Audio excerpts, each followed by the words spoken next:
we have a convenient explanation that I cannot explain. So here we go, guys. Show our fun.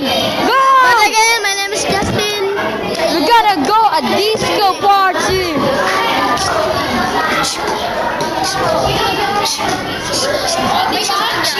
Oh, oh! Look at Jasper. Look at Jasper. Okay, let's move. Disco. Okay, let's use this.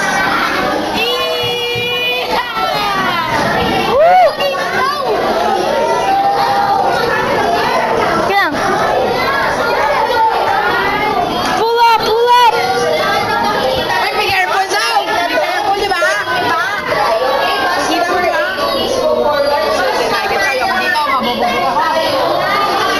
Okay, let's move. Let's move to the other. Because it's gonna be. Let's go. But look, Alibata. Oh, okay, bros. If some of you are wondering what's Alibaba, it's the very first Filipino language here in the Philippines. Okay, that's true because there are many people are.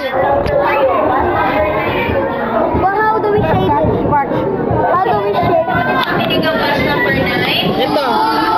Yung voice mo ng bus number 8 sa kabilang side. naalis?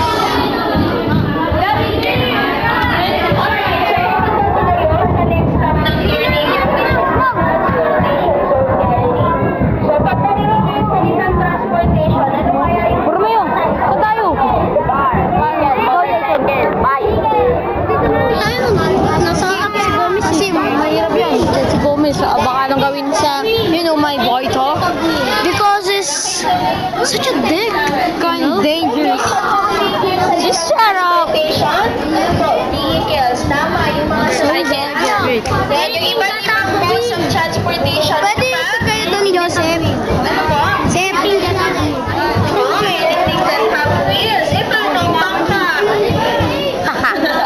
Ano mga bangka? Wala yung Ano daw yung question? Yung sagot ni Ano Kuya, ano? isama mo yung What is a mga vehicle? bangka. Ay, what is... Na rin doon. What May is a mga vehicle? engines. Eh, paano yung mga hangga? Walang engines, pero considered as transportation.